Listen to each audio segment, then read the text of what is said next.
That was Look Both Ways by the Radioactive Chicken Heads, and you're listening to Alternative to Sleeping with Ethan Allman here on WCDB Albany 90.9 FM. And we have a good friend of Carrot Top on the phone. We've got... How's it going? Oh, sorry. Yeah, I just had to wrestle the phone from Carrot Top. He doesn't ever want to get off the phone. Yeah, phone, and so it makes things really complicated. Is it weird because he's blind? Like, how does he dial on the phone? He's got auto dial. Oh, okay. You know, it's a new thing now. Great. So, where'd you get the idea for the band, the Radioactive Chicken Heads? Truth, really, I got the idea. I started writing a comic book about Carrot Top and his friend. They were a gang of vegetables called the Vegematics, a gang of mutant vegetables. Okay. And they weren't a band or anything. They were just a gang of vegetables causing trouble. And then I came up with another idea for a comic book called Joe and the Chicken Heads, which was this kid named Joe who teaches chickens who chops off the heads of chickens and then tries to teach them how to play musical instruments later because he kind of goes crazy in his mind. Okay. Thinks that he's like the leader of this rock band. But then I saw the Green Jello video, the serial killer video, and I saw these giant puppet heads and everything. I thought, wow, I should take my characters and do something like that. And I thought, maybe if I did that, maybe I could like go to Hollywood and meet these guys.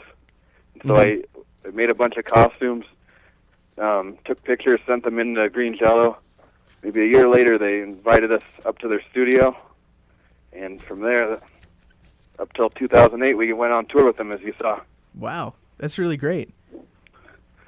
So, yeah, who knows? If I had been a fan of somebody else, I don't know if the same thing would have happened. Yeah. So I don't know if I could have just decided I wanted to write a letter to Metallica and go on tour with them 15 years later. It worked. The plan worked. That's amazing. Now, was the band name always the Radioactive Chicken Heads? No, it went through various incarnations. Always had Chicken Heads. Joe and the Chicken Heads, the Rock and Roll Chicken Heads, just the Chicken Heads. I think that's it. And then finally, we got a notice from the government that all genetically modified radioactive products had to be labeled correctly. So we had to just add the name Radioactive to the front of the name. Well, I love it. For the public, yeah. It's probably the best band name I've ever heard of.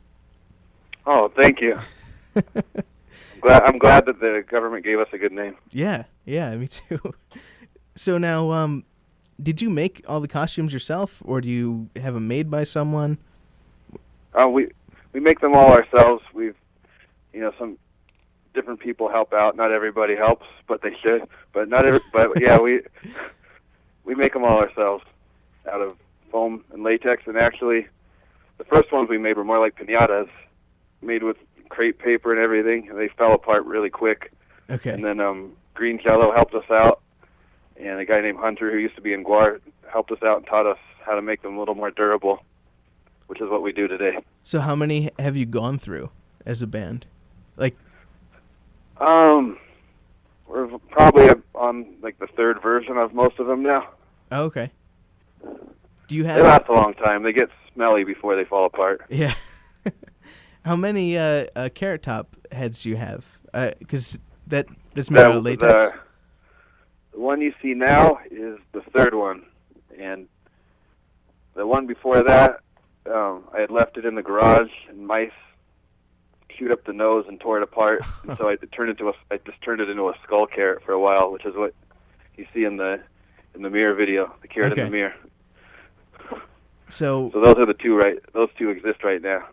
Okay, I didn't know if you had extras in case like the jaw fell off or something. No. Just had some jaw surgery, so okay. Doing okay now. So now, so you guys, you do original songs, and then you cover some children's music? Yes, we've been doing songs by a children's songwriter, Barry Lewis Polisar, who was a huge inspiration to me since I was 7 years old. I've been a fan of his. And then one day, I found one of his records again and listened to it. I thought, these songs are still funny. We should do these songs. I contacted him. I said, hey, would it be okay with you if we recorded one of your songs? He's like, oh, yeah, go for it. And we sent him the song. He loved it. He said, "Oh, I want you to do more of my songs." And he sent me and so I thought, okay, we just kept recording more and more of his songs. So we decided we should do a whole album of his songs. And then there was other people around the country who also were doing his songs too. So I just put them all together as a compilation album. It's called "We're Not Kidding," a tribute to Barry Lewis Polistar. And you sing with him on one of the tracks, right? Yeah, and the coolest thing about the project is he suggested, "Hey, why don't we do a song together?" And I thought that was, for me, that was the coolest thing. We didn't actually record in the studio together. We recorded our tracks and sent them to him, and he sent them back. We mixed it all together. Oh, okay. But that was the coolest thing about doing the album to me. And you got that song there, right? I think I sent it to you today. Yeah, I've got it on my computer. Excellent. Yes. So, you have a new album coming out soon. Yeah, we have an album called Poultry Uprising, which right now is already available as a digital download, but we're going to put out the actual CD soon. Okay. And then that's like a compilation of a bunch of rarity tracks. And then we have another album of all new, all original songs called Tales from the Coop. Cool. Which will hopefully be out around Halloween time. Excellent. That sounds great. Yes. So now, yes, you were on the Tyra Banks show with the Chicken Heads? it's true. It's How one of did- the strangest moments of my life. How did you manage that? You're not going to believe this, but it's true. But we got a message on the Radioactive Chicken Heads MySpace page that said, "Do you want to be on the Tyra Banks show?" I wrote back and I said, "Yes." And I got another message that said, "How soon can you get to the studio?" And I said, I was at work, I think, at the time, and I said, 3 hours. They said, okay. So we went down to the studio. They said, okay, we want you to play a song when you get here. So we just assumed they would have, sound equipment for us to plug into or anything. Yeah. There was no electricity. They just said, okay, we were just in the hallway. They're like, okay, play us a song. We play the song. They're like, okay, you're on tomorrow morning, 7 a.m. Oh my God. Like, all right. That's what we did. It was really incredible. It turned out that they had auditions, and a chicken suit impersonator named Elvis impersonator named Elvis Poultry had won the audition. He was scheduled to be on the show, and he had to cancel at the last second. Oh. And they happened to find us on his MySpace page. Oh, okay. So that's really how we got on there. I couldn't believe it either. I still can't believe that they would put us on TV. Yeah, it's nuts. It happened. So when you played for them in the hallway, were you wearing all the costumes and stuff? Yes. Does it get hot under the mask in the costumes? Yes, very. It's fried our brains. That's why we don't need to do any drugs. We just put those things on. It makes us just as dumb as other rock bands. Did you put in, you don't have any ventilation systems in the heads or anything? Like a fan or... That's a good idea. But I'll have to start looking into that. Version 4. Yes. What if you got those, what is that, hot ice things that you can put on and they get really hot and then they get really cold? I don't know. Those things? Nobody ever told me about this. It's like Icy Hot or something, Icy Hot Patch. Icy Hot Patch. Yeah, it's like if you go skiing, you've got the glove warmers. They have ones that keep you cold. Maybe that would be something you could put on your face. That's a good idea. That's a really good idea. Yeah. So you'll feel cold. It was nice when we were in Albany playing that show. Yeah, I remember it was snowing and the door was open right behind the stage. Oh, that's great. Getting all that. So we were happy to be as warm as we could with that stuff on. Depends where you are.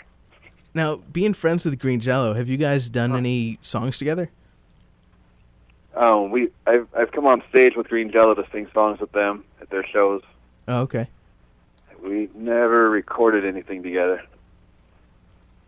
Do you But yes, we have done songs live together. Okay. I think Bill from Green Jello has come on stage and sing Three Little Pigs with us a couple times. I sing Bear Song with them a couple times.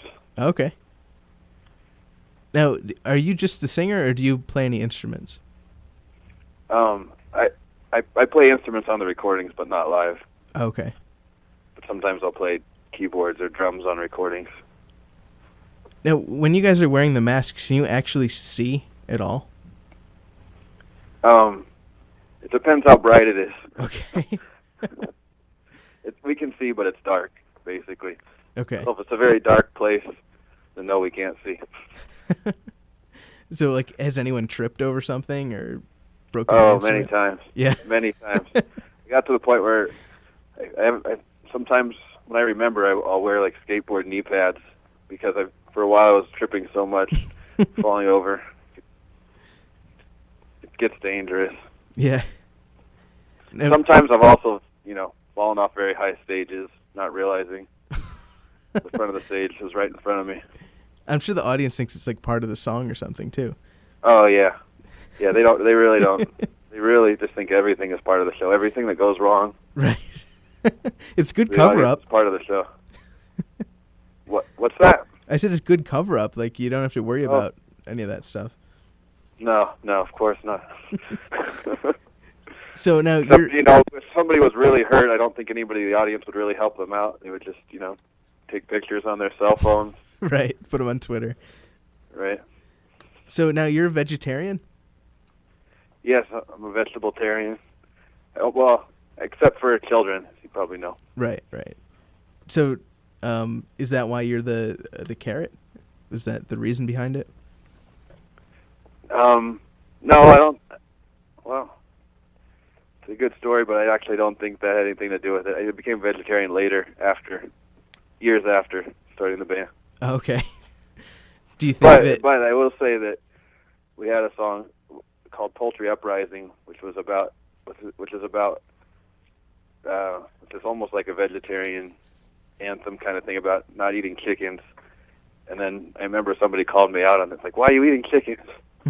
Well, you're in the chicken heads. You can't be eating chickens. I think that made me think about it a little more. That kind of led to me becoming vegetarian. You didn't want to be a hypocrite. No. Do you have a way to wash the masks and stuff? Yeah, sometimes we can put Febreze in there. We can air them out. Yeah. Do you ever have mold or anything growing in there? It's never happened. It's foam. It's not. But I guess it could happen. Yeah. But I think because we use them enough, we don't ever get moldy. Oh, okay. And I don't leave them outside in the rain or anything. Right.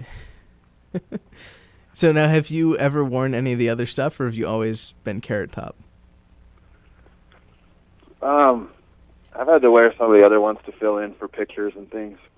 Okay. Usually just the Carrot. That's the one I really like to wear the most.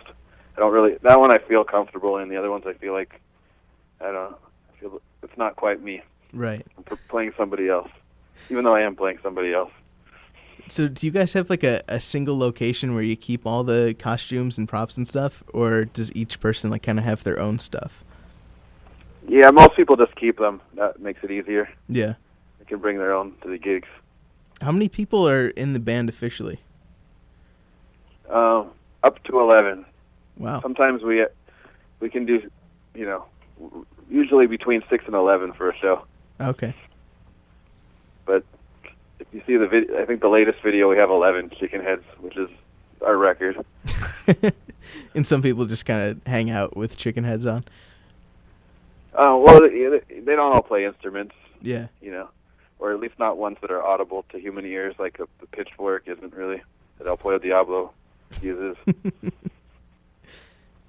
So now, you guys kind of keep your identities secret. Is that on purpose? Yes. So thanks for giving away our identities on the radio. Sorry. Big scandal right now. I'll take out your I name. really like people not knowing, because then I can, we can live normal lives, kind of like Clark Kent and Superman. Right. We can go about our business. We can hear what people really think about us when we're walking through the venues. Yeah. Is it weird? Like, do really diehard fans, do they know what you guys look like, or could you walk past them and they have no idea? They usually don't know. A lot of times they try to guess, and sometimes I'll be somewhere, and they'll go up to different people, say, "Hey, are you the Carrot guy?" And I've actually had people. There's actually sometimes people come to our shows that aren't really in the band, but just hang out and tell people, "Hey, I'm I'm the singer for the chicken heads, you know.